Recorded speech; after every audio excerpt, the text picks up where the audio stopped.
Kevin to introduce himself. Kathleen, can you enable share screen for other participants?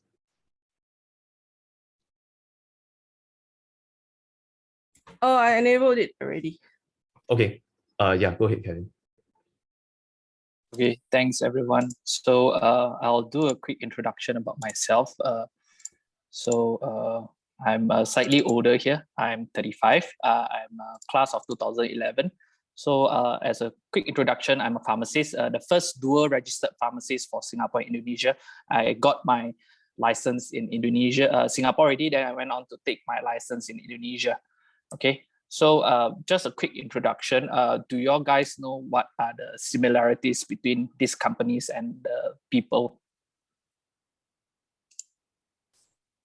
A, they are famous. B, they are involved with a conglomerate. C, I'm not sure. QS University ranking, I'm sure you all heard of it. Panasonic Healthcare is a blood glucometer. Parkway Pantai, I'm sure you all heard about it. 6-star hotel, hospital, Mount Elizabeth, and Warren Buffett, damn rich. So you can type it in the chat if, let's say, it's a bit not convenient. I'll give you now 5 seconds. I actually have no idea. Okay, great. It's okay. Yeah, I think most people will say it's A, but actually they are involved with a conglomerate, Fortune 500, which is called Mitsui & Co. So Mitsui & Co is shareholder in QS University, World Ranking, PHC, Parkway Pantai, IHH. Warren Buffett is a shareholder in Mitsui & Co. Okay, so moving on. So where's my background? Why do I mention about this Fortune 500 company? Because I used to work there. Okay, so I'm a pharmacist, but I went on to went on deeper into business and a lot of other things. Okay, so I started at working at Guardian Health and Beauty upon graduation. Guardian Health and Beauty is part of a big conglomerate, also Jardine Matheson. So they are involved with cycle carriage, many other things. Yeah, 7-Eleven, etc. You name it. And then I went to the first French company that is $1 billion, but not nationalized. Their revenue is about 3 billion euro. They are a pharmaceutical company. So the owner is very smart, managed to make all the assets unique by limiting their revenue to 100 million euro, just below the requirement by the French government that if, let's say, the revenue of a company is more than 100 million euro, the French government want to nationalize it. So he managed to do it. So he's a damn good guy, and everything is owned by him.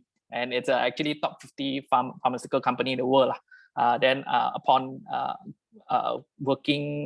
finishing my work there, I went on further to Mitsui & Co. So here I manage about $6 billion USD of healthcare and pharmaceutical asset, university, hospital, pharmaceutical company, etc. You name it. And one of my key investments is actually MIMS, is actually a health and medicine information company. Me and my team invested 100 mil. So I was sent into the company as also part of the management team and shareholder representative upon investment in 2018. Okay, so I came back to Indonesia, start my family business. I do consulting for another global Fortune 500 company called Marubeni. It's a shareholder for Siloam Hospital. Siloam Hospital, it's actually the most famous in Indonesia.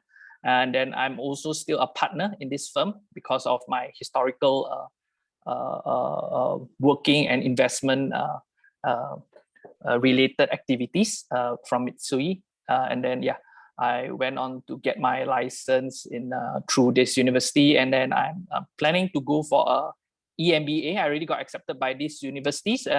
Let's see, COVID is still around. So these are my affiliation. So I'm affiliated to many pharmaceutical, international, regional, and also local pharmaceutical association. I'm a director at International Pharmaceutical Federation Foundation here. Yeah, and I'm also a project management chairperson in Asian Young Pharmacists Group. Okay, so yeah, this is me, and this is my life in Mitsui & Co. The funny guy here, always. Yeah, then you'll be surprised that, oh, how come got Under Armour here? Because we invested into the Under Armour shareholder, the distributor in Asia Pac. So my team and I did it also. So this is my activities when I was sent for attachment in Japan. Okay, this company that I invested into, I'm still managing it right now. We are operating like for example, for Singapore, we are supporting with national drug formulary. For the Malaysia, 100% of the Malaysia public healthcare system is operating on this company's MIMS data. Okay, so these are the partners, Ministry of Health Singapore, Ministry of Malaysia, KPJ, whatever. You name it, I think you guys have seen all these logos before. Yeah, so we are also tasked to develop the Singapore National Drug Formulary. These are my activities, okay, with all the association, etc. So I was active in Medical Alumni Association. I hosted Tun Mahathir when he came to Singapore. Also had a networking session with Madam Halimah Yaakob, President, Mr. Gan Kim Yong, Mr. Ng Ye Kung, etc. This one is DPM. Yeah, this is Lee Suan Yu, brother of Lee Kuan Yew. I used to service him when I was a salesperson. Yeah, pharma salesperson. Yeah, okay, and etc. I'm active with NUS and any pharmacist related stuff. So I also do. I'm also a governing council at Singapore Chamber of Commerce Indonesia. Yeah, this is the ambassador of Singapore to Indonesia. Yeah, and I also do a lot of hackathon judging experience. My team won a few of the startup weekend competition. One of them first prize, another one second prize. Yeah, and I do a lot of mentoring. I'm also a founder institute mentor, and also official Indonesia's government startup train mentor. Yeah, this is my pharmacy experience. I'm also mentor in Sage. Yeah, okay. Yeah, I think that's it for me. Yeah, that's the overview for myself. Yeah. Okay, great. Thanks, Kevin. So we brought these two mentors here to share today because hopefully, Tun Yong with his extensive internship experiences in university can give you guys the perspective more of a student who is like someone who you are immediately going to be once you go on to university. Whereas Kevin, who has been working for quite a while longer and has amassed a lot of professional experiences, can then give you guys the professional perspective. So a bit further into the future, whether personal branding is still relevant, perhaps how personal branding changes once you actually start going to the working world. Yeah. So now our team is just going to introduce themselves first, followed by the mentees. So I'm Ethan. I'm the president of SGExams. I have recently finished my NS. So currently I'm waiting to enter uni. And at the same time, I'm also interning at a startup that does HR consulting. And around October, I'll be going to study politics, philosophy, and economics at Oxford. Alphonsus, do you want to go next? Yeah, sure. Hi everyone. I'm Alphonsus. I'm part of the Education and Career Guidance Committee at SGExams. I'm currently in my second year of national service, and I'm holding an offer to study law at NUS. So I intend to do that, most likely. Yep. And we're just going to be here on the sidelines, prodding you guys sometimes, hopefully so that we can have a more, productive and fruitful conversation. So yeah, I look forward to it. Yep. Does Kathleen want to introduce herself? Yeah, hi guys. So my name is Kathleen. I'm one of the members that is actually helping to run this Pathfinding initiative that you guys have all been taking part in. So currently I'm a year 2 student at SMU studying information systems. So for today, I'll mostly just be helping out with like the technical side of things. Yeah, so I'll be here watching as well. Yeah. Also, I hope you guys enjoy the session. Okay, now we just go one by one for the mentees. Okay, so the first one I see in the participants list is Jovin. Can you introduce yourself?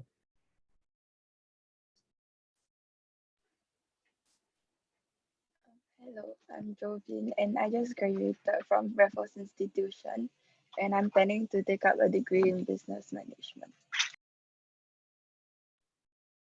Okay, next is Summer. I'm Summer. I'm in JC2 and in Hwa Chong currently. Maybe you can also share what subjects you are taking, or maybe like what uni courses you are planning to do. I'm taking PCM ELL, and I'm like looking towards like communications and business. Okay. And lastly, can we have Isian? Hi, I'm Ethan. I was from VJ and I'm currently awaiting to enter uni. I'm interested in like taking business as well. Okay, thanks everyone for your introductions. So now we'll just go on into the first part of the group discussion, which is basically an introduction to personal branding. So what is personal branding? What is the importance of it? What is it for, and so on. So if you can go to the next slide. Yeah, okay. So this is the major topic for the first part of group discussion. What is the importance of personal branding? But I think before that, maybe we can start by sharing our thoughts about what personal branding is to you. When you hear the phrase, what activities or what things come to mind. Maybe we can get our mentors' opinions on this first.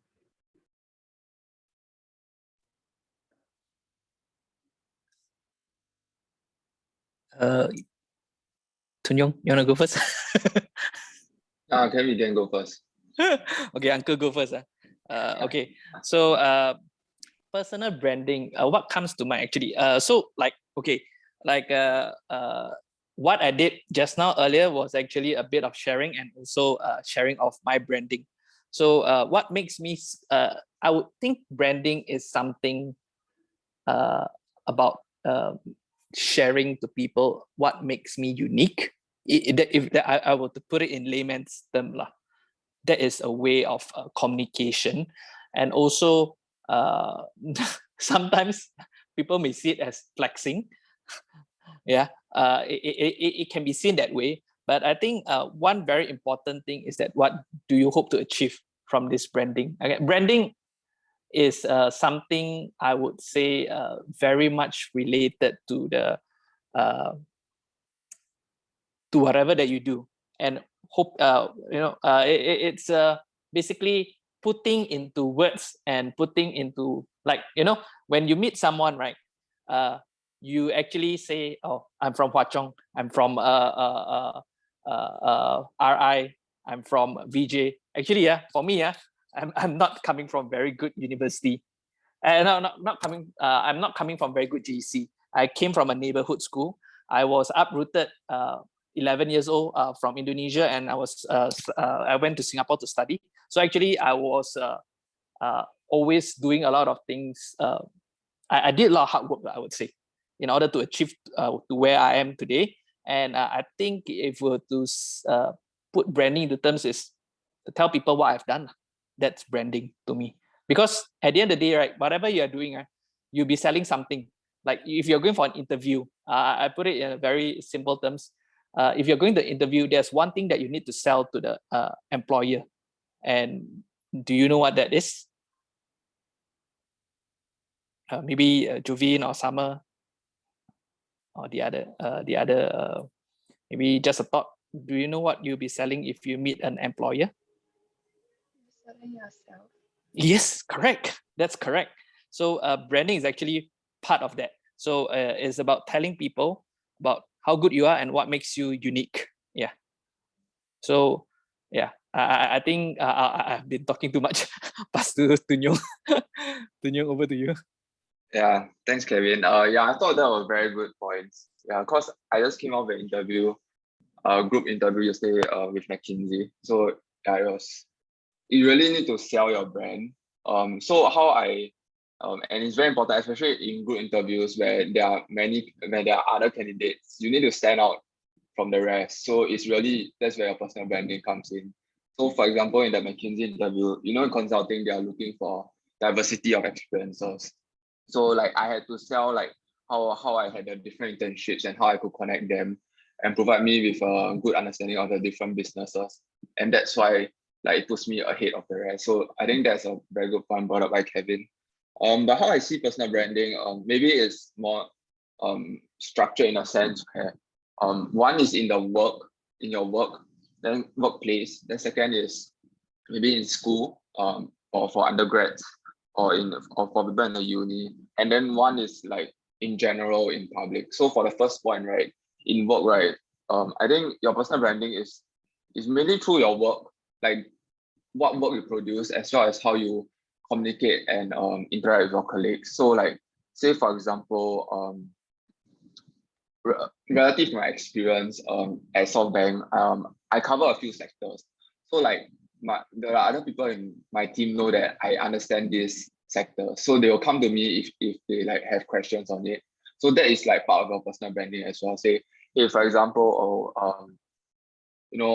maybe Ethan is an expert in fintech. So that is part of your personal branding. So say if I got any questions on fintech, I'm going to go Ethan. Or on the softer skill side, Ethan is very good in his quality of work, in meeting deadlines. Then he say, oh, this guy is a trustworthy teammate. Then I'll go to him. I want him to be on my team, right? Because so that I'm able to do work well.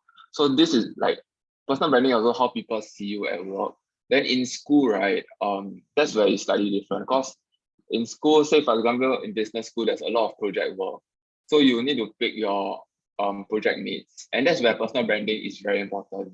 Like, does this guy do his work? Does this guy pull his weight within a project? Like this type of things, like you don't explicitly say, but people will know whether you are pulling your weight in school, and like word spread lah. So personal branding is very important in school as well. In terms of, especially in business school, if those are interested in doing business, because there is a lot of project work and you need to, at least for me, in my opinion, the most challenging part of business school is the people. Like how do you work with people, how do you manage them? And that's where personal branding can come in.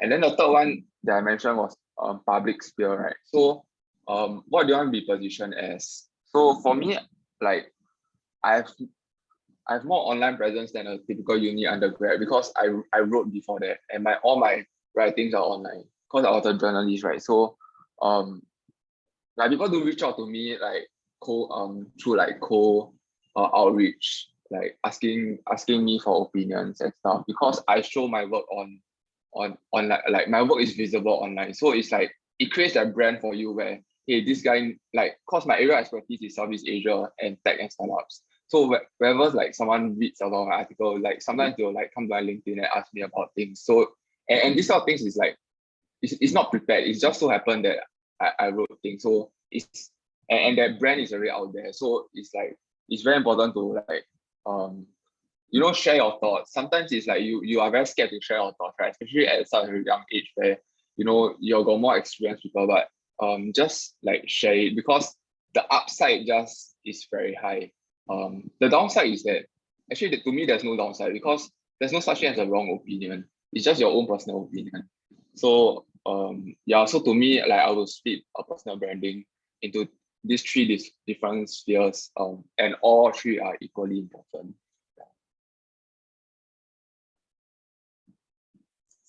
Yeah, great. So I think very much in line with Tun Yong's point of sharing your thoughts. Would any of the mentees like to share some of their experiences with personal branding? Yeah, so perhaps have you ever encountered a situation where you had to think about your personal brand, either in a public sense, or maybe if you're applying for something, then in a more like private, or like how do you brand yourself towards this person that you want, or this organization that you want to accept you?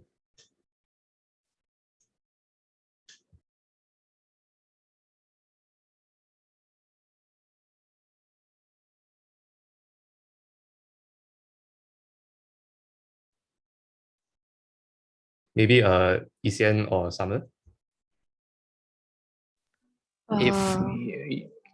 Sorry, Summer, just want to say to everyone, if let's say you have any thoughts, just shoot, because this is actually a very close session.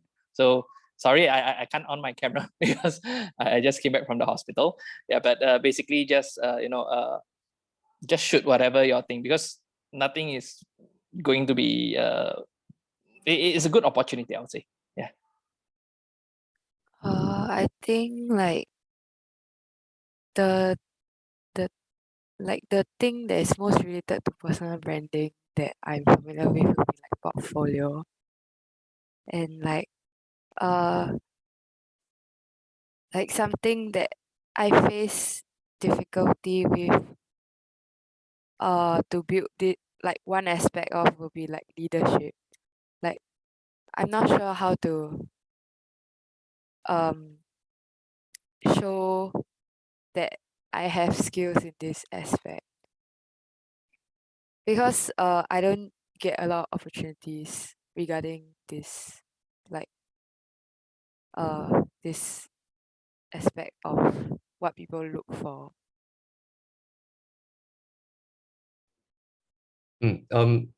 Right. So I guess the broader problem that you pointed out is, what if there is some important quality that people are looking for, but you don't really know what experiences you have that can show it, or maybe like you haven't gone through enough relevant experiences to show that this is something you have.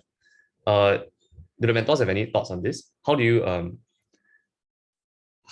or rather, yeah, how do you emphasize a value about yourself? How do you make that clearer in your personal brand? And perhaps what are some things that you can draw on as evidence for that value? Yeah, maybe I can share. I think if there's no opportunities given to you, you can create your own opportunity to show that you have some leadership experiences. So some things I did after I left JC was that I did like a coding project with my friend. So basically we created a self-help platform where we connected coders to people learning coding to those that know how to code for help with their coding questions. So like these type of projects, and then we participated in some startup competitions and won a few awards. So it's like this type of projects show that you can take the initiative to do something that is not necessarily required of you, because, and I think that's a very good trait, because in school everything is like you follow a structured curriculum. You don't do things that you take the initiative to. Yeah, the like in my opinion, at least in JC, like they don't promote that initiative taking. Yeah, so I think it's very good if you can do that, and that also shows some leadership, because if you are able to create a team and go out there and like sort of lead the team to not only develop a project but also like participate in competition, that shows that you're able to like project manage the different elements of the project, and that to me is a pretty useful leadership skill. Yeah, so in essence, it's like if you don't have the opportunity, you can always create it, and there's also a lot of like opportunities to lead like social projects. I also did like some social projects in between army and starting uni. So like there are opportunities. You just need to go there and look for it and take it up. Yeah, and that will be a very good way of. In fact, to me, that is even better because you are taking the initiative. Yeah, I think I very much agree with what Tun Yong said, that like if we only look for opportunities within the narrow playing field of what school offers, there'll be a lot of people who go through school without being exposed to a lot of these opportunities, just because of the way that school is structured, and the fact that the primary focus is placed on academics. So yeah, I think I really resonate with the point about like going out of your way to find opportunities that on your own that may not be related to school or like anything else you are doing, like volunteering somewhere or starting your own initiative. I think all these things can be really beneficial. Yeah. I can also jump in and add on. I totally agree what Tun Yong mentioned. If you don't have the opportunity, you create it. Totally agree. Yeah. So I shared a quote by Thomas Jefferson. Thomas Jefferson is the third president of United States of America. He is someone who lived 1700 something to 1800 something. So that's about 200 plus years ago. And he mentioned, if you want something that you have never had, you must be willing to do something you have never done. So, if you do the same thing, hoping for different results, you are doing perfectly well if you're in science and you're a researcher. You need repeatability. But it's something that you want to change. Like you want something in your life that it's special, you have to do something different. You doing the same thing every day, maybe for example, you keep eating oily food every single day, then you're hoping to be slim. That's pure stupidity or pure madness, right? You get fat, yeah. Or you keep drinking super sweet stuff, yeah. and then after that hoping that you don't get diabetes. That's also quite stupid. So forgive my use of words, but you cannot keep doing the same thing and hoping for different results. So if you don't have an opportunity, create a new one or look elsewhere. Like I was able to be involved with many statesmen, women. So how do I come upon those opportunities? It's because I network beyond my pharmacy school classmates. My pharmacy school classmates, they're very, very studious. Most of them are actually medicine rejects, dental rejects. So most of them feel like you meet a lot of those people a lot when you. I think Tun Young met a lot of those kind of people also, right? Then after that, they are not sure where they want to go, and I think one important thing is that some of my friends, they focus on what they believe is the right thing, which is just to keep studying. But once you graduate, right, the results doesn't really matter. Yeah. If let's say some of you are able to get into good universities, that's good enough. After that, you create your own branding. What separates you from other people? I think that's branding. That's how branding comes into play. All right. Yeah. So yeah. So I mean, Summer, I would encourage you to go beyond. I mean, but of course, keeping in mind that it is something that you want. If you don't know what you want, at least you have to know what you don't want, what you cannot do, what you do, what goes against your values or goes against your personal direction. Like if you don't like you don't like networking, then I force you, you need to network, you need to work. Of course, doesn't make sense, right? So yeah, that's it for me. Sorry, Uncle talk too long again. Please go ahead. Yeah, so I think the key message that we can glean from this is that in order to find the ingredients for a personal brand, you really have to take the initiative and push your comfort zone so that you can get new experiences, which you can then translate into the components of your personal brand. But I'm just wondering whether anyone has any thoughts on what exactly makes up a personal brand. Is it just values or skills? Is it experiences or your background perhaps? Does anyone have any thoughts on this?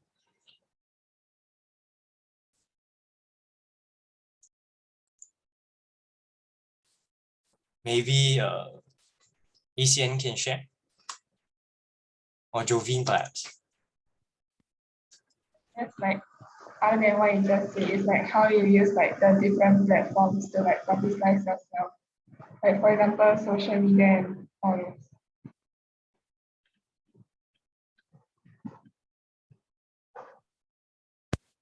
Yeah, so I guess what we can get from that is personal branding. Maybe the components of personal brand also depend on like where exactly you are publicizing that brand. So maybe like on your LinkedIn profile, there are some things that you want to include and some things that you would not want to include. And it's the same for like, let's say if you are applying for a job or an internship with some organization or a scholarship, I suppose the components would naturally change based on like what requirements you are looking at, right?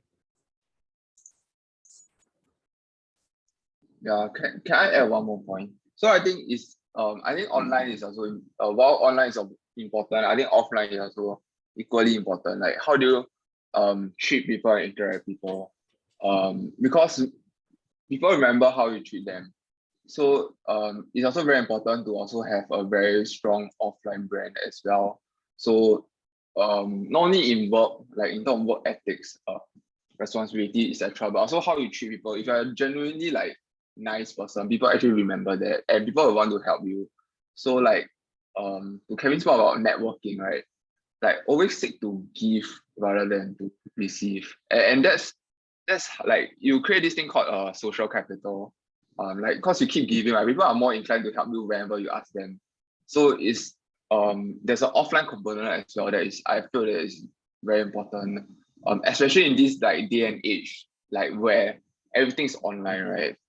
The fact that you can make offline interactions will make it more unique. Like in my opinion, offline is more like the connections that you make are more sustaining. So it's also very important to have very good offline personal branding as well. Right. So personal branding, other than in terms of things that you send to people in terms of like a CV or like maybe a personal portfolio website that you maintain, personal branding, what you're saying is that it's also an everyday affair. Like every interaction you have with people, or every new connection that you make, or every first impression that you give, all contributes to this image that people have of you as well. So I mean, while it's obviously unhealthy to be like always thinking about, you know, what other people think of me, it's also something that you should be conscious about, to at least carry yourself in a way that is in accordance with how you want other people to perceive you. Yeah. And what are some for that specifically, what do you think are some things that you should look out for, or what are some pitfalls that people, you know, tend to fall into?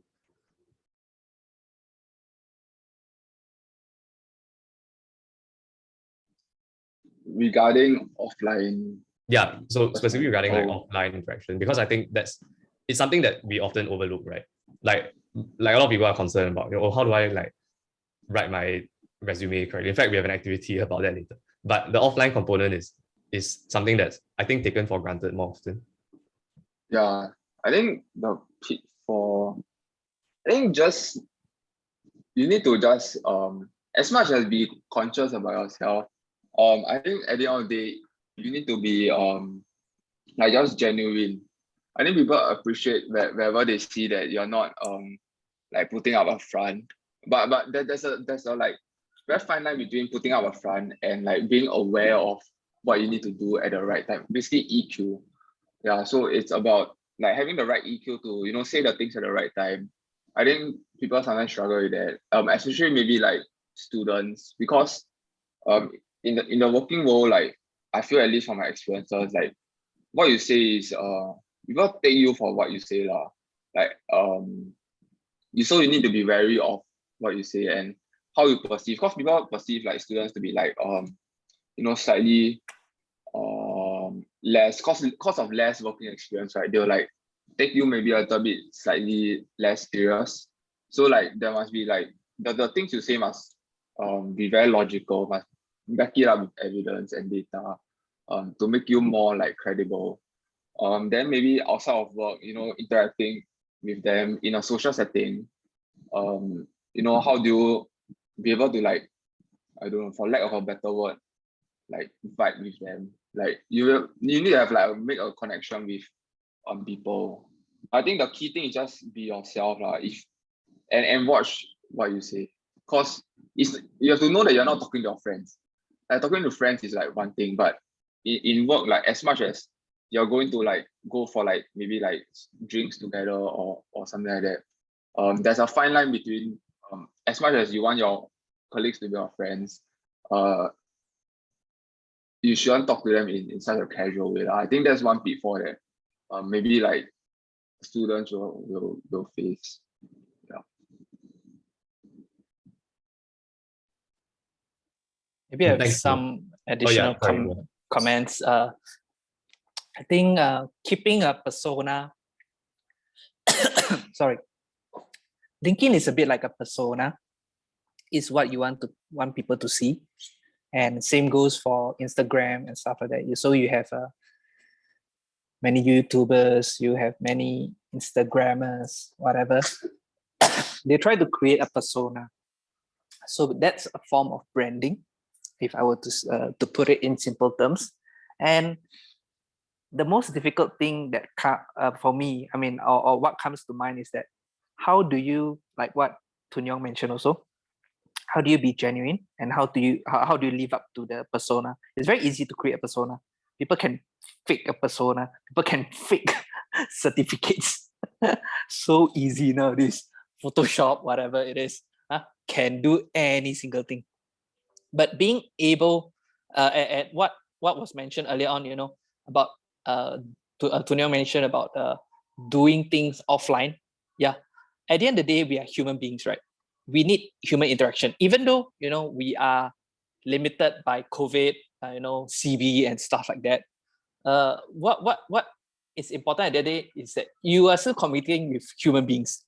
when you're communicating with fellow human beings, that's when, you know, they will need some form of interaction, not just even like a non-face-to-face and virtual interaction is still a form of interaction. So at the end of the day, you still interact with people. So like why people interview you for a job after seeing your CV is because they want to make sure that you are actually the real person that you say or write out, right? Yeah. So that's the point, right? So LinkedIn, Instagram, whatever, you know, it is a form of your image, yeah. But very important is that you should be able to live up to it lah. Like if let's say I share with you all just now, then I tell you, oh sorry, all of those are fake. You'll be like, wow, this guy is a bloody bugger. Yeah, he's a liar. Yeah. So but of course that's not the case. But I mean, like if let's say you to follow an Instagrammer, then an Instagrammer on the surface, wow, look, everything very nice, but actually the personality is actually very trashy, very shitty. So you know, you also won't like that kind of person, right? So in a form, it's I think it's a bit related to that branding lah. So having that online persona and also offline persona, and it needs to be a match lah. Yeah. And what Tun Yong mentioned, genuine. I think that's true. That's very, very true. Yeah, so I think the key takeaway here is that personal branding, you know, beyond just about curating a certain image of yourself, it's also about being conscious of how you treat others, you know, on a daily basis, and how you conduct yourself in your regular affairs. So I think, yeah, that about wraps it up for this first discussion. Maybe we'd like to move on to a 5-minute break so that you can, you know, just head to the loo or get some water before we start again. Yeah, so we'll take a break now. We can come back at 10:26 and we'll go on to the next part of our discussion, which is about how do you actually build an effective personal brand. So yeah, thanks everyone. See you at 10:26.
Hi everyone, we'll be starting the second group discussion soon. So do come back from your break.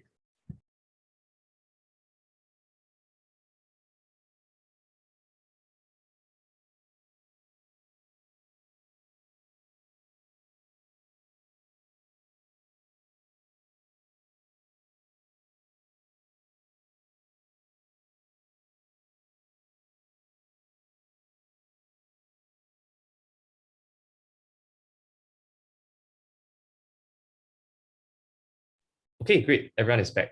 So the first part of our discussion focused more on the what is personal branding and why is personal branding important.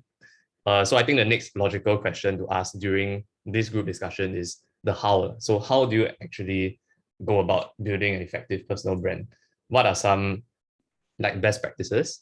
And also practically, like we talked a lot about going outside of school to secure experiences or opportunities for yourself, or like looking out looking out about how you carry yourself in front of other people, as well as making sure that your personal brand is authentic to yourself. So how do you actually go about doing these things?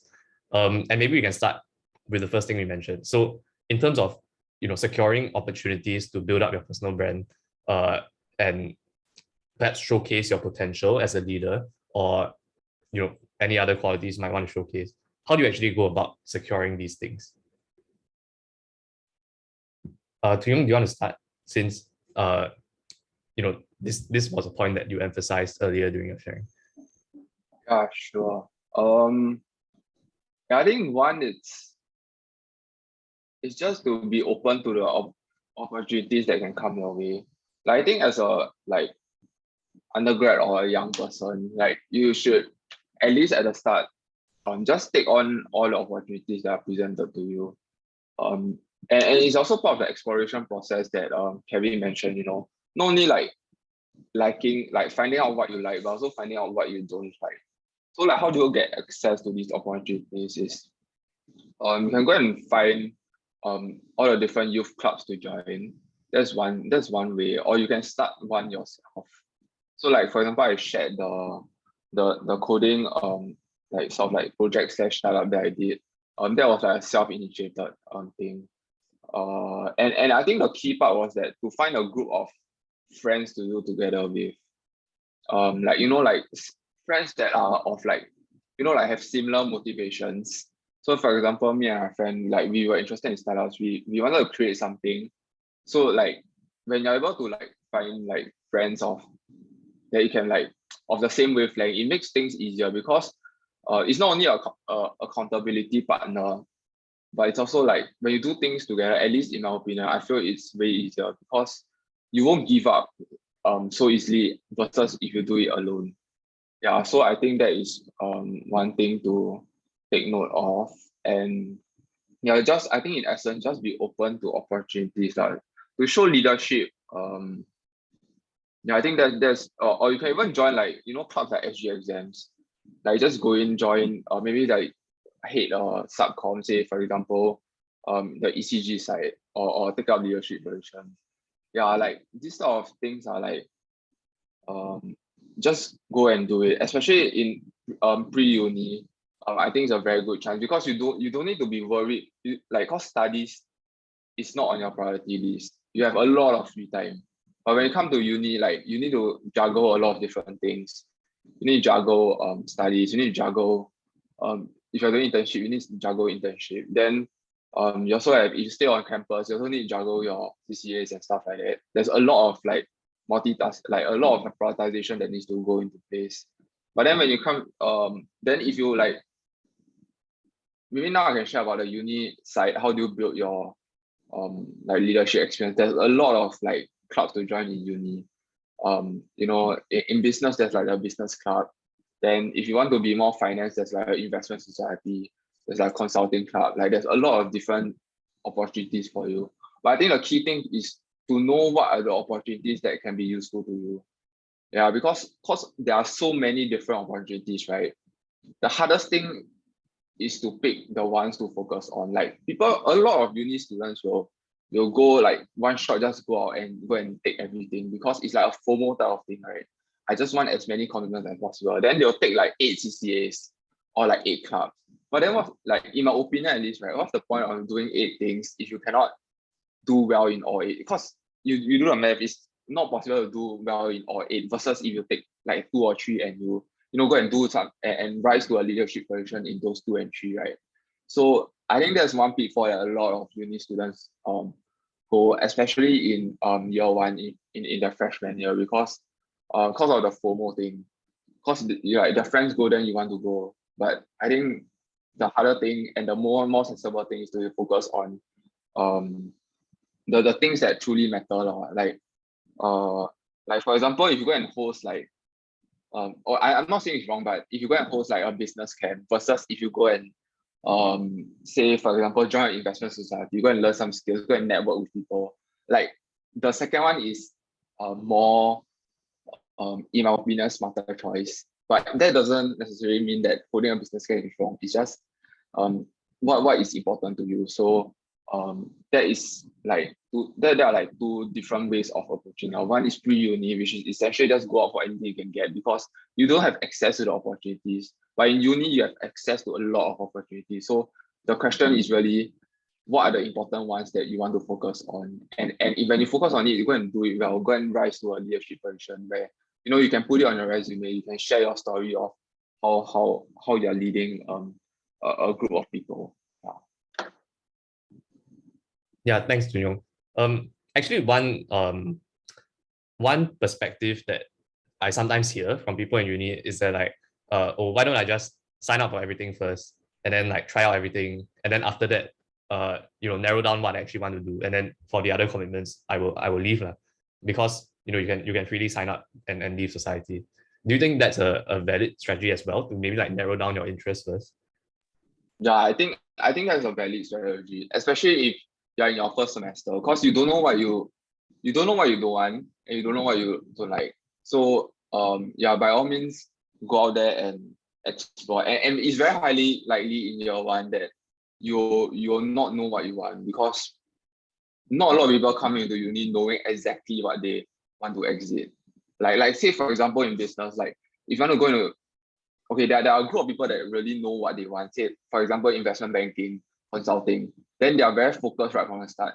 They only go for clubs and societies that support them in achieving their career goal. Then yeah, by all means, but this is a very small group of people. Majority will be like, oh, I don't know what I want to explore. Then yeah, I think that's a very valid strategy. Yeah. Thanks, Jung. So that's how to secure opportunities, maybe more on the uni side. Kevin, do you want to share more about the career side? Like, how do you go about networking? And I mean, since you started off in pharmacy, like how did you branch out from there, Right. So what's interesting is that I would like to share how I get my job in the pharmaceutical company. So I was actually in Guardian, and then as a healthcare professional, we are supposed to do this what we call continuing education, so that we maintain our points. But I just heck care lah. I don't care about what they are teaching, so I just follow my own feeling.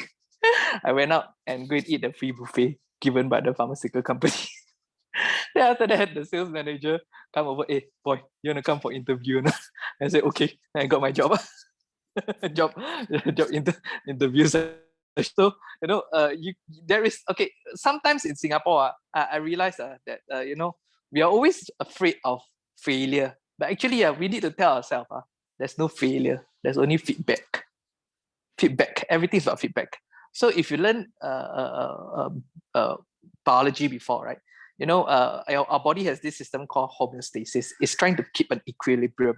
So like for example, if you're hot, your body will automatically sweat, and then it will help you cool down the temperature. Or if let's say you're cold in a cold place, your skeleton will start to shake, and that's how you shiver, and then it generates heat to achieve that 36.5 to 37.5 degrees.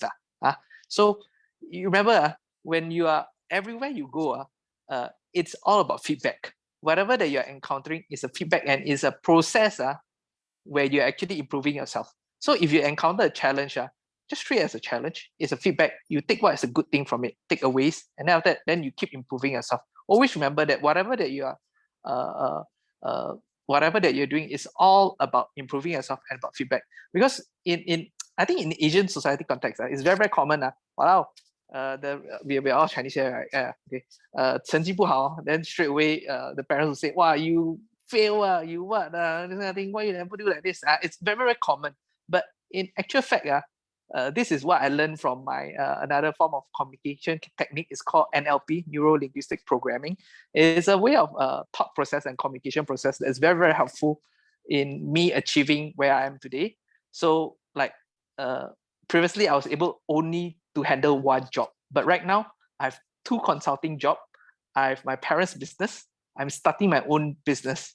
So I was able to achieve that because I follow what sometimes what my heart tells me, and then keep pushing and just keep improving myself and being able to achieve what I'm doing. Yeah. So back to the question about the career personal branding, I think we take one step at a time. When you are actually working, you just follow what you do need to. You need to think about very far, but enjoy the process at the same time. Yeah. So you plan 10 steps ahead. Then after that, at the second step, I fail or I receive a feedback. Most people will say, oh, I fail or whatsoever, I cannot achieve. But rather than thinking of it as a failure, you think it as a feedback in order to achieve your next few steps. So I wouldn't go as far as like, while I have a lot of plans, I plan for many things, I take everything as a feedback. So I do things step by step. Yeah, I don't get too emotionally attached to the fact that whenever I encounter a situation, so I try to distance myself. Yeah. Hope that Thanks, answers Kevin. a bit. I was a bit out of point maybe. But yeah. So I think Kevin has shared the perspective of more of like a working professional, and Toon Young has shared the perspective of a uni student. So in both of these situations or stages of life, how do you go about securing new opportunities and acquiring experiences? And I guess since I'm in the pre-uni stage, going off to uni in a few months, maybe I can share a bit about the pre-uni experience. So I think I agree with what Toon Young said just now, that like as a pre-uni student, you are not exposed to a lot of opportunities directly. Like you won't have like CCA fairs or people come and tell you like, oh, sign up for our society or like join our investing club or whatever. So I agree that like you really need to start to like search for these opportunities yourself. And I think a lot of it is just like I don't know, I like to think of the Nike slogan, like just do it. Like I saw like the way I got this internship at the HR consulting startup. It's like I saw my senior who was interning there, who I had not talked to in like 2 years. Then I just asked him like, hey, I'm also interested in consulting. Do you mind if you recommend me to the founders, if they are looking for more interns? Then he was like, yeah, sure, no problem. So and then here I am now. I guess it's also how I joined SGExams. Like I was a lurker in the community before, but not that active. And then when I saw they had a recruitment drive, and I saw that I had free time that I wanted to put towards volunteering for the same community, so I just submitted an application, and here I am now as well. So yeah, I think in the pre-uni stage, especially because like our mentees are the 3 of you are like you are like either still in JC or like waiting to go into uni, right? I think this is a time when like it's like searching for things yourself and like making opportunities yourself is a good skill to have. And I think this is like a very good time to develop it. Yeah. Anyway, on to Alphonsus. Yeah, so I think a big part of building a effective personal brand is about knowing how to use your time effectively. And also, engaging in these activities purposefully, while also not being too afraid to fail, right?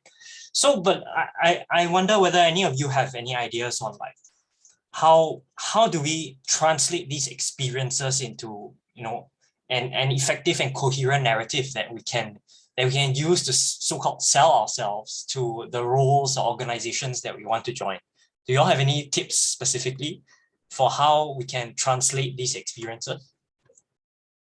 Right. I think to elaborate, a common problem that that I think people tend to face is like they have a lot of experiences in, and naturally, your interests are varied, right? So maybe I'm interested on one hand in volunteering, but I also enjoy business on the other hand. And then maybe I have a few other hobbies on the side.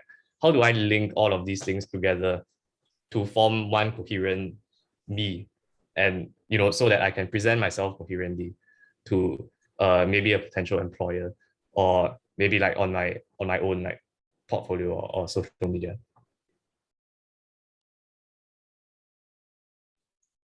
Yeah, maybe I can share because I think it's quite relevant, especially for students and undergrads.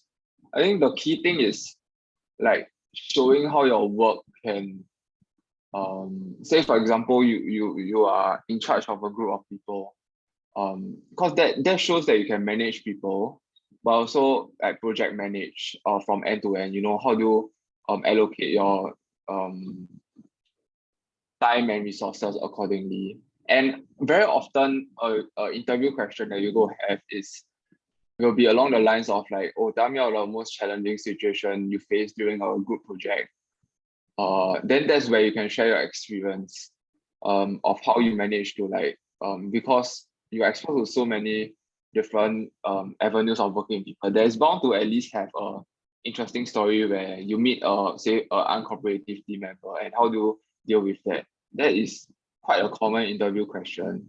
Then in terms of showing how you can, okay, in the resume context, your resume is like a one-page like advertisement for you, so everything inside should be very like positive about you, and show how you can like basically get things done now. So for example, in a club context, you can say like, for example, I hold a webinar for 1,000 participants.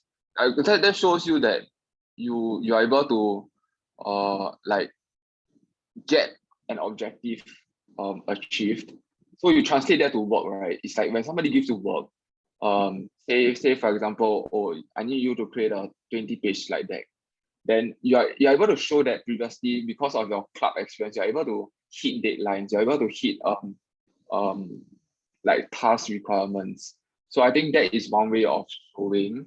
Then of course there's the technical stuff that you can show as well. So like relative to business and maybe more specifically finance, the things you do in, say for example, an investment society, when you do say investment pitch or valuation model, you're able to show that you have the necessary technical skills to do that, that a company would require. So like, say for example, you can just say, oh, pitch a stock and did a valuation model on this. Then that is showing that you have the technical skills that the company is looking for. That is like both the soft and hard side of skills that you can translate, but it's essentially just having a story or like your experience, and then know what the company is looking for, then drawing the link. Yeah, so you can easily get that from the job description. Say for example, good communicator, like every JD now has a good communicator requirement. So like you can say how you manage to like, manage a group of 5 people in terms of maybe say writing a interview series. Then it shows that you have very good verbal communication because you need to interview, and then written as well because you need to write say the article or something like that. So it's about really just knowing what they want, and with whatever experiences you have, and then drawing the link between the both of them. Yeah, and I think the thing to emphasize as well is like how you can even an experience that you may not necessarily think is related, to something like, if you dig a bit deeper, you may be able to find like specific components that are related that you can draw. Like let's say in JC experience, like a lot of us do like project work, or in IB we call it internal assessments, where you have to do a lot of research, sometimes prepare a presentation about it, and you could emphasize these transferable skills as well. If since this was one of the key experiences in your JC, and it does show that either you are able to like research and synthesize information well, or like present present your findings in a like however many slides deck to a panel of assessors. I think all of these things are also relevant qualities that can be shown even by experiences as mundane or common as doing projects in school. Yeah. Kevin, do you have anything to add?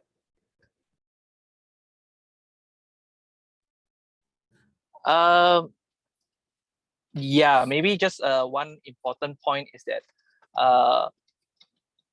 linking back to the group discussion about the question of effective personal branding. Personal branding for me, I think at least for me, it's a process. It doesn't happen within one day. I'm not able to, like for example, I get my dual registration branding. It's by studying for 1 full year, taking full exam, etc. So actually, if you to see, someone, he can be very successful and he can achieve it. It doesn't happen within overnight for some people. Well, I mean, for certain kind of people, yes. If they are blogger, they create a saga or stuff like that. Yeah, they immediately get the branding or tagging or this kind of word immediately. Yeah, I mean, but I think they have this 台下1分钟 10年功 or something like that, right? Yeah, so a lot of things that you are seeing, like you envy people, or you may see people who are very successful. Everything doesn't happen within, like it takes a lot of work. There's a lot of feedback that comes into it. So if you are like, for example, how is Jack Ma able to achieve becoming like a bloody billionaire of Alibaba? He was able to do it after 10-20 years, right? It's a very, very long process. So don't be pressured, or at least relax. Sometimes at home, everyone's coming from good schools and stuff like, I need to do this, I need to do fast. It's okay. Just take it at your own pace. Yeah. Follow your own pace. If you follow other people's pace, you will burn out sometimes. Some people burn out. Yeah. Then after that, you don't have the drive. Remember, life or career branding or whatever it is, it's a marathon. Yeah. It's a long-term process. Yeah. It is always about feedback and then trying to improve and doing things better. Yeah. And it's not, there is the angle, the real angle, when does person branding stop? When you drop dead already. No, when you drop dead, nobody knows you already. But the branding can last. Some people branding, their personal branding only happens when they're dead. As like people like who are artists and stuff like that. Like maybe they when they are alive, their drawings not very famous. After their drawing finish, they're dead. Their drawing become damn expensive, something like that. Yeah. So my point from here is that this effective creating an effective personal branding, right? It's a process. Yeah, take it slow, enjoy it, and also remember there's no failure, only feedback. Yeah. Thanks, Kevin. So I think moving on to even more on the practical side, what are some tools that or websites or things that we can like actually do or make use of to develop our personal brand? So for example, like LinkedIn, is that a must-have? What are some benefits of having a profile on it? What can you actually use LinkedIn profile for? But for our mentees specifically, like, have you guys or what are the tools that you guys have used thus far in terms of creating a personal brand, if any?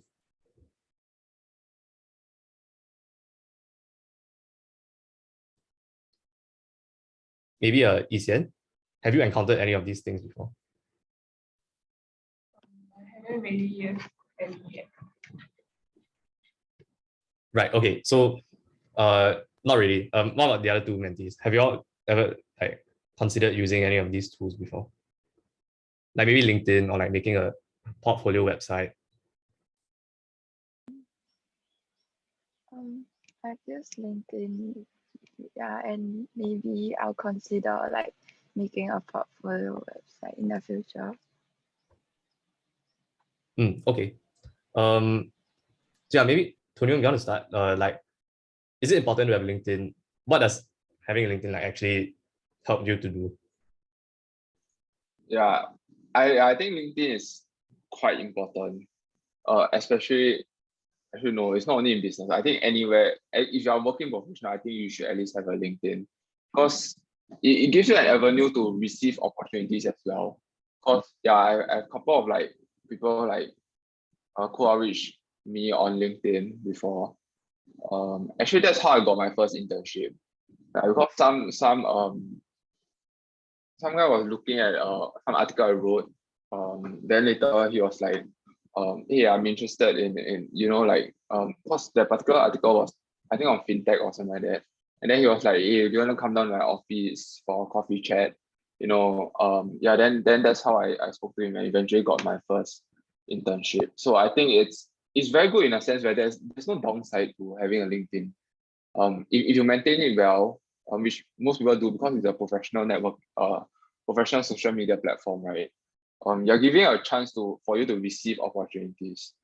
And then the second point is that, okay, other than LinkedIn, I think it's very important that you share your thoughts and write. Maybe I'm slightly biased in that I was like I was a journalist last time, but I think writing is very important because it showcases your thoughts and your thinking process. And that's how people know whether like you're good or not. Like if you don't share your thoughts, you're just gonna be anyone else that is in the community because people won't know like how you think. And I think how you think is like very important in terms of like your personal branding. So I think if you like read about personal branding, a lot of people ask you, people will like suggest you to start blogs and stuff like that. Write articles on topics that you're interested in, which I totally believe in now.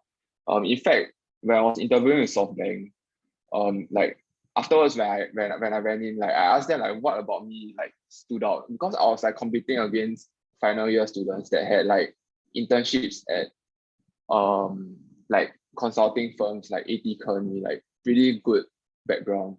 But then he was like, oh, because you were like, I thought your journalist background was interesting and that you covered Southeast Asia tech, which was what they were investing into. So it's like, at that point of time, you don't know that it's going to be useful, like writing so much stuff. But the thing is, not a lot of people write because writing is not easy. Like it's easy to say, oh, I want to write, but to start and actually write is another thing. Especially when you do have an obligation to write, because there's no need to like, because there's no result tied to it, right? There's no, say for example, you write a GP essay or you will get a grade A, but when you write on your own, you're not going to get any grade. Yeah, so I think writing a blog is very important. And cause back to like Kevin's like quote, right? You need to do something that nobody is willing to be willing to do. And a lot of people don't like to write. And not a lot, and especially if you are good in writing, right? You should really leverage on that. And go and share your thoughts. Don't be afraid to share your thoughts. Because there's like what I mentioned earlier, there's no such thing as a wrong thought. It's just your personal opinion. Then there'll be times that people share their thoughts as well. But okay, maybe not as much. Because like my work is public and I attach to a company. So people will share their feedback as well. Like sometimes they don't agree with whatever I write. And then to me that's just feedback. But I think if you're not in a media company and you don't write in the capacity of a journalist, I don't think you'll get so much feedback. But then it's always good to share thoughts. So I really encourage you all to, go out there and just write. Start a blog or something like that, or something that you're passionate about. And that is also a portfolio, because when you go to interviews, you can say, hey, I previously wrote on this topic, and it's something that the company does. To me, right, if there's 100 applicants, right, I don't even think like 5 of them have such a portfolio. So you instantly stand out already. As a recruiter, I'll be like, hey, this guy like does something that we do. Hey, let's hear his thoughts. Then if your thoughts are good, then that's how you probably go get the interview or even get the offer. Thanks, Tunyo. So apart from maintaining, creating and maintaining a LinkedIn profile, perhaps maintaining a personal blog where you write about, I guess, any topic that interests you, right? Doesn't need to be like all related to you, like doesn't need to all be related to business or current affairs. But I suppose if you write about a range of things, then it also increases the likelihood that one of your areas of research will be applicable to whatever your potential employer or university is looking for. Yeah. Okay. Yeah. Shall I add in? add on? Yeah. Yeah. Sorry. So I agree that there are different platforms that you can use. At the end of the day, it really depends on who you want to reach out to. Who do you want to reach out to, and there's a reason for using certain platforms. Like in Indonesia, in general, if you are working professional, I totally agree with Tun Yong that LinkedIn is very important. It's kind of like a CV ready. It also allows you to blog your achievement, etc. Right? I think it's sort of like a Facebook for working people. It's like your history. LinkedIn is very important in that sense. But when I came back to Indonesia, I realized I was active in the societies, pharmaceutical society here. Most of the people here are not really active on LinkedIn. They're active on Instagram. So I have to create another Instagram account, a professional one, so that I can reach out to more people who they like to comment and like Instagram. So I created that for my Instagram live when I actually got an award and stuff like that. So it really depends on your stakeholder, right? For bloggers, okay, we're not talking about a professional, but certain kind of like Instagrammers, they are trying to or they are trying to sell some products. The way they do it is using Instagram or nowadays TikTok. Yeah, TikTok is very useful for them, for this kind of people. But for working adults, okay, TikTok really depends. If let's say you're a professional speaker, some of them you actually use TikToks or short videos as a form of a branding. It really depends on who you want to reach out to. But I would say that is one medium, one platform enough? Probably no. You need multiple platforms. But at the end of the day, how you choose the platform depends on a few things. Who is your stakeholder? And how comfortable are you using that particular platform? You ask me at my age to use TikTok, I can't do it. I'm not that video person. I don't have the kind of like the patience to go edit a video, etc. So it really depends. I think maybe at your age and generation, maybe TikTok could come into play in the future if let's say you're doing personal branding. And to add on to Tun Yong's point about writing your own thoughts, I agree that that's very important, and it shows who you are. It makes you people understand who you are. But an equally important point when you are doing writing, like what I'm doing in healthcare, I have to be evidence-based. Very, very, very important. Whatever that you're doing, you need to be able, whatever thoughts that you are saying, I suspect this company is not doing well. What is the evidence? People, if let's say you write something without any evidence, based on just your personal thoughts, people will shoot you down. It's very easy. Then your personal branding will also be destroyed. Yeah. So in GP, we learn about how to do argumentative essays, stuff like that, right? The key point is also the same. Whatever that you're doing, whatever that you're writing, you need to be solid so that you can convince people and sell your idea. If you cannot do that, then people will whack you and then gone, right? So that's very important. Like If I were to convince you to take one particular medicine, I have to tell you what will this medicine help you to do to achieve, right?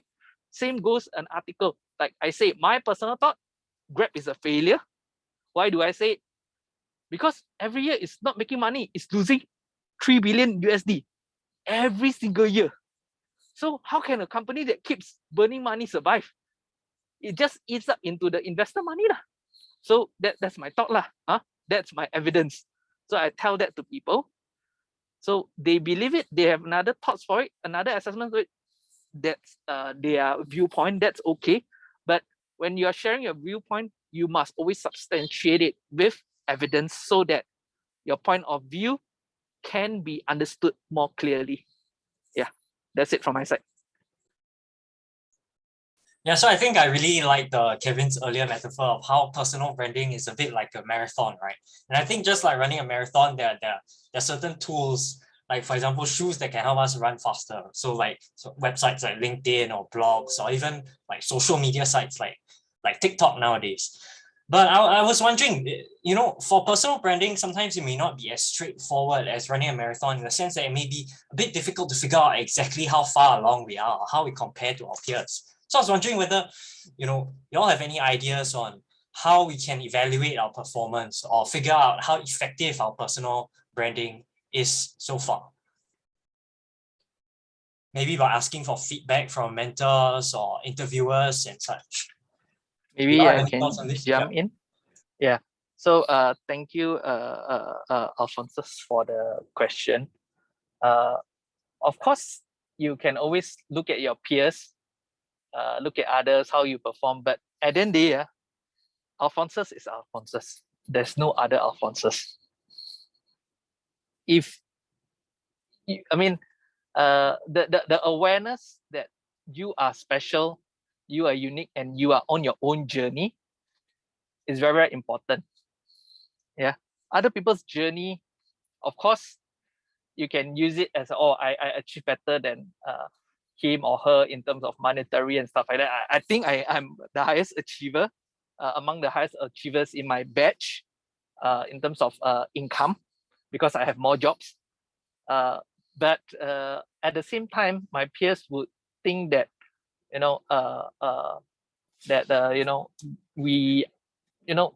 Kevin is working too much, and then he's doing many things, right? He has no time. So the thing is that everyone is different. So we can use it as a form of comparison and stuff like that. But you just take a look at yourself, compare yourself right now, and compare yourself 5 years ago, and see how much you have improved. If you haven't improved, then yes, there's something wrong lah, right? But you have improved, then just enjoy the process. I think that's my input, is that there is no point comparing with your peers, because everyone is different. Everyone have different priorities. You focus on yourself. Great, thanks, Kevin. Tun Yong, do you have anything to add about how do we know exactly when we are succeeding in building a personal brand? Yeah, I think Kevin brought up really good points. Maybe I could add, maybe you could see that you are starting to get opportunities. People reaching out to you, or people commenting that, I heard that you have some expertise in this field, or something like that. Like, this is something positive, and it can come from anywhere. Like back to the 3 spheres that I mentioned of personal branding. It can be your work, it can be your school, or it can be in general the community. So I think when people start to reach out to you, and ask you for your opinions, or maybe it's just something positive, right? Then that's when your personal brand, you're on a good track, because at the end goal of a personal brand is to showcase yourself to other people. So when people notice, then that's when you're doing a good job. Yeah. Great. So I think that about wraps up our second discussion. And I think it's time to put into practice what we've been discussing with resume building exercise. But before that, let's have a 5 minutes break so that we can all freshen up. So see y'all back at 11:11. Yeah, see you.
Hi everyone, you can start coming back so that we can brief you about this short activity.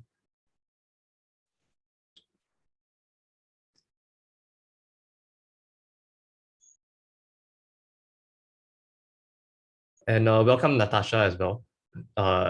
Could you switch on your webcam if possible? Because this is a small group discussion setting, so it'll be more natural to speak to faces we can see. But anyway, yes, let me introduce this short activity that we'll be doing before we close off the session. So basically, this is a resume writing activity, where first what we do is we will go through a sample resume and we'll point out, in conjunction with our mentors, we will analyze this sample resume and point out some of the strengths and weaknesses that the resume might have. And after that, we will give you guys, the mentees, a sample student profile. So a student like John Doe, and then his list of all his experiences that he's been through, his likes and dislikes, his interests. And then we will get you guys to write a sample resume based on that student's profile.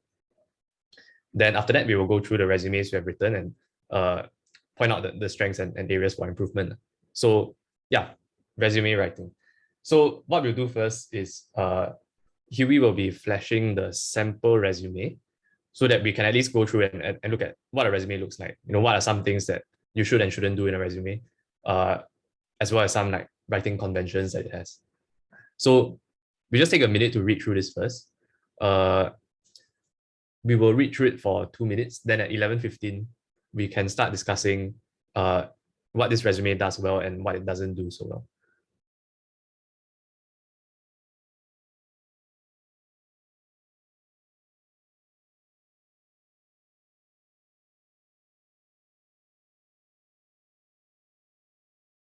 Are you guys able to see the resume? Is it too small?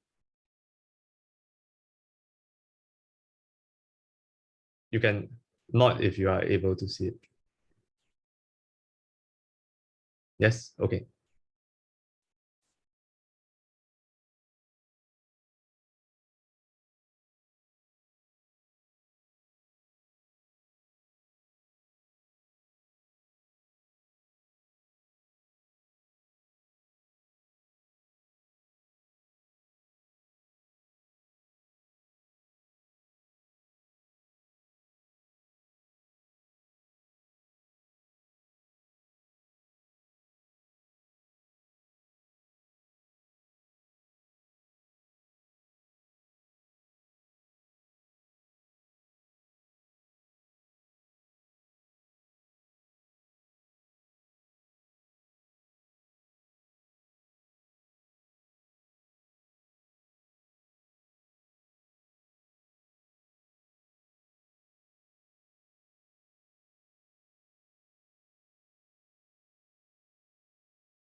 Okay, so now we'll start looking through this resume and discussing some of the conventions that go into writing a resume, as well as what this particular resume does well and what it doesn't do so well. So, Pun Yung, do you want to start? What are your thoughts on this resume? Do you think it's well written? What are some things that can be picked up from it, and what are some things it can improve on? Yeah, sure. Maybe I'll just go in terms of the sections. So I think education-wise, I think it's pretty well done. You know, stating your scholarships, your GPA, if it's optimal. Yeah, I think 4.6 out of 5 is quite high. What can you put in? You maybe can put like, I'm not sure about NTU, but I think 4.6 is first class honors. So maybe you can add something more. You can add like a bracket first class honors or something like that to really emphasize on you know that he's academically strong. I'll remove the junior college one though, because I think once you hit like uni, maybe say year 2 or year 3, I wouldn't put my junior college one in. I think having the University of Illinois, that's good because I think it's a decent university, so you can have it in. Then moving on to work experience. Okay, like the bullet points I would like to have more detail. So how exactly do you play a key role in the project management of strategic projects? Like what do you exactly do? And I think another key point is the results. Like so having done this, what was the result that you achieved? I think sometimes for interns it can be a little bit difficult to have a result-driven resume, but just try your best as much as possible, or at least have some numbers inside. Yeah, like I don't see any numbers, but you may say like a 10% increase in, I don't know, if like maybe improve efficiency or 10% increase in XYZ. Just have some numbers inside to show that, like your work had a effect. Yeah, I think that's what a lot of undergrads struggle with. Yeah, so I will have placed more elaboration on that. If this person is going for like a finance role, as far as I see, is highly likely that he's trying to go in the finance industry. I'll remove the sales executive one, because as far as I know, finance people are very focused in terms of their finance. People who hire in finance are very focused in their in what they want in a candidate. So I'll remove that. Awards and honors, yeah, I think it's really good. Is some decent awards there. Then in terms of extracurricular, I wouldn't have so many. Like, especially if this person has, I would elaborate more on work experience rather than extracurricular activities, unless the work experience doesn't have so much. Because at the end of the day, I think work experience among all the different resume parts is the most important, especially as an undergrad applying for an internship. But other than that, I think his activities here are quite diverse and quite focused, because there's like things like consulting, there's a social project, there's investment stuff. So it shows he or she is a very well-rounded individual. Then in the other section, yeah, I think it's pretty well done, because especially in finance, proficient in Bloomberg and MS Office applications. It shows that you have some technical skills right there, but I'm probably looking for a more focused one if this person is looking to apply to a specific role that might require some other applications knowledge. Then yeah, I like the last point about traveling to exotic places, badminton, etc. Because I think a lot of people miss that out in a resume, but that is what makes you an interesting person.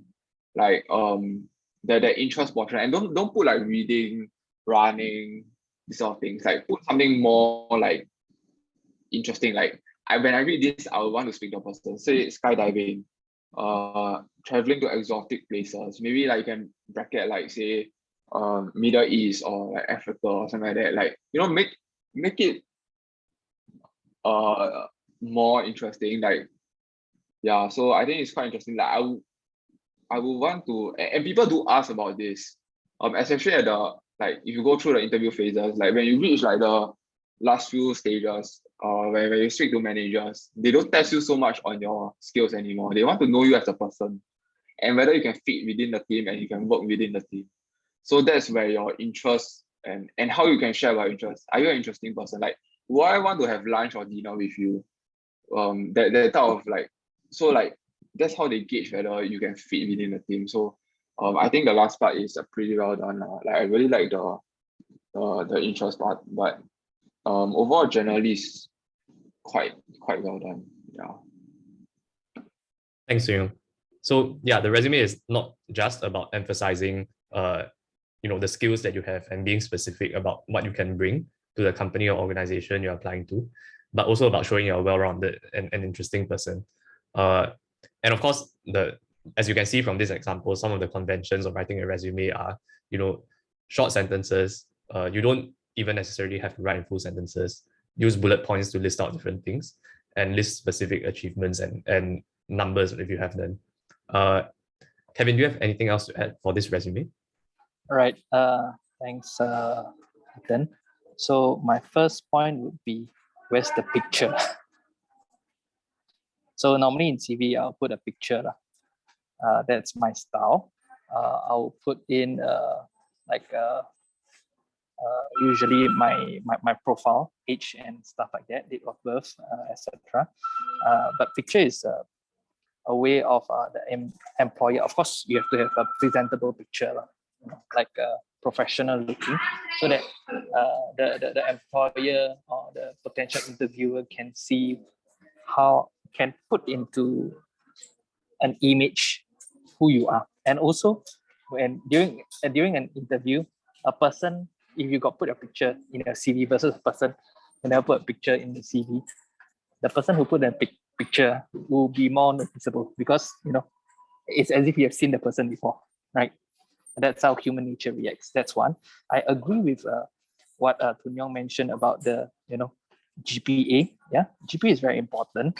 So like you already put this list, you can take one step further to say that you graduate with what, first class honors or whatever honors. Yeah, and then the exchange with University of Illinois is good. Junior college is agree also. I think not necessary at this point in time, because you're already graduating or about to graduate from the university. Okay, you take up usually for CV, as much as possible, I'll limit it to 1 pager if possible. Yeah, if you have a lot of things, then 2 pager is good. Okay, and I mean, like even within your education, you can share, maybe you are the class representative or stuff like that. Maybe assistant to the professor, etc. You can put on work experience. Merrill Lynch is good. Rashbone Brothers is good. StarHub, those are very good experiences. But to take in further about the bullet points, played a key role in the project management of strategic projects.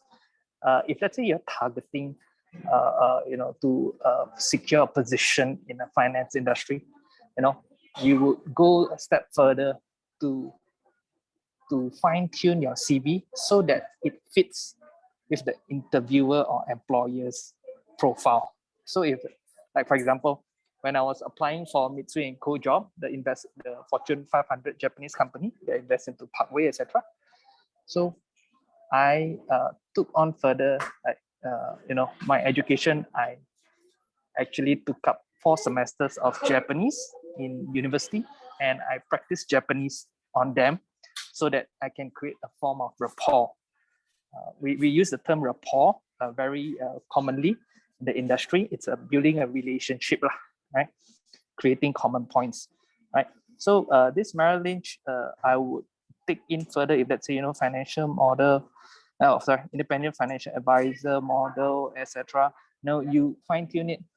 How can it reach out to, what is a common point within that as compared to the employer? So for all kind of CVs, right, I would recommend that you fine tune. Do not use a general CV and send it to everyone.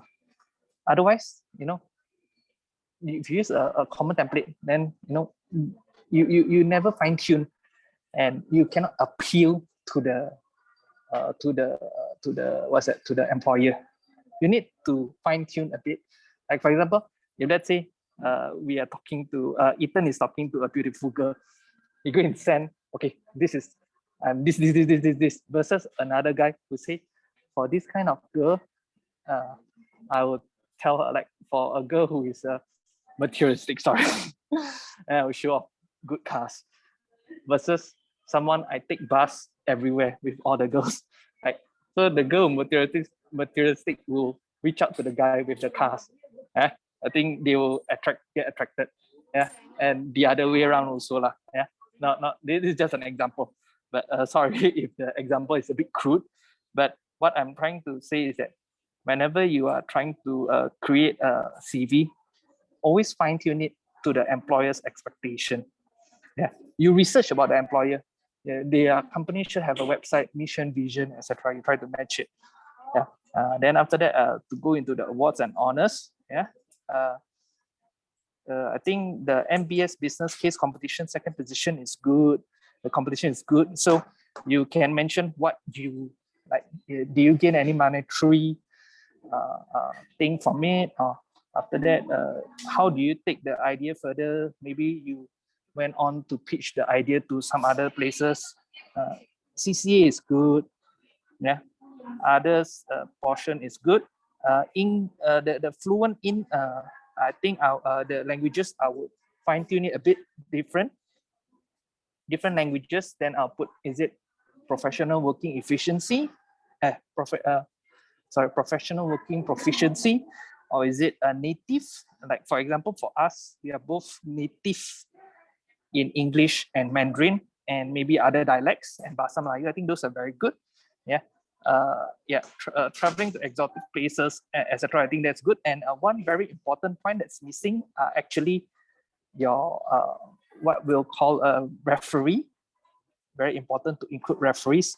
Could be your professors or people that could vouch for your personalities. Yeah, I think that's my assessment of this particular CV. Okay, thanks, Kevin. So, right, so given these the comments that both our mentors have made about the CV, we will now be doing an activity where you guys write a CV, but it won't be your own, so that you don't have to be paiseh about like talking about your own achievements. But we will give you a sample student profile, and you guys as the mentees will try and write a CV about this student. So this is the background of the student. I won't go through all the details. I'll give you some time to read. And let me forward the activity spreadsheet. Give me a minute.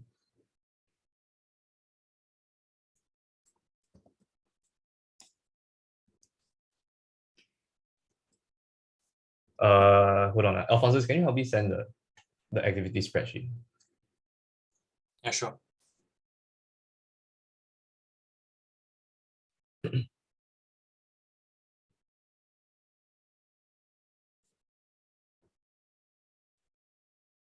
Right. Okay. So, so you've just sent a spreadsheet into the chat. But there are different sheets for each mentee labeled with your names.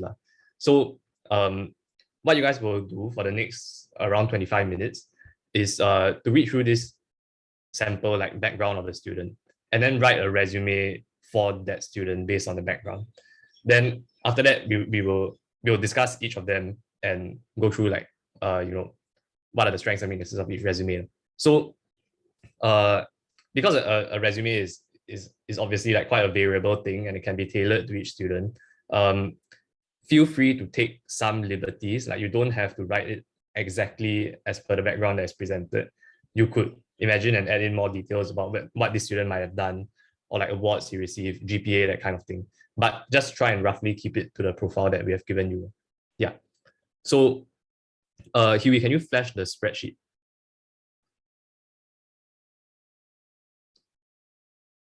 Right, okay, yeah. So as you can see, the first 3 spreadsheets will be what we are using for the 3 mentees that we have now, where basically you can write in the sample resume in the box that is provided. Yeah. So let us know if you have any questions. You can send it to the chat if there's anything you are not clear of. If not, we can get started and we'll come back at 11:55 to go through what you guys have done.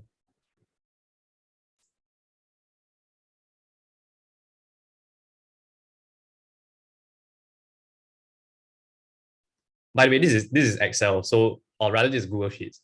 So if you want to insert a new line, I've sent in the command to do it. So you can't just press enter when you're editing the cell. You can either press alternate enter if you're on Windows, or control option return if you're on Mac. So yeah, see you guys at 11:55.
Hi, mentees. I think we'll extend this activity time to 12:05 so that you'll have a bit more time to write the sample resumes. So we'll come back at 12:05. I'll send this to the chat as well.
Hi everyone, just to reiterate, we'll be extending the activity time to 12:05. So for mentees, you guys have another 10 minutes to write up the resume before we go through it.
Hi, mentees. So we have another 5 more minutes before we'll come back and briefly look through and give feedback on each of your resumes.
Okay, let's start coming back. Yeah, let's start coming back. And mentees, could you enable your webcams again? And what we'll do now is we'll get Huey to flash the resumes that each of the mentees have written. And then we will get Kevin to share his thoughts on it, because Tun Yong had to leave for another meeting. So we'll just quickly get Kevin to share his thoughts on each of your resumes, and then we'll wrap up the fireside chat. Okay. Okay, Ken. Huey, can you flash the first resume?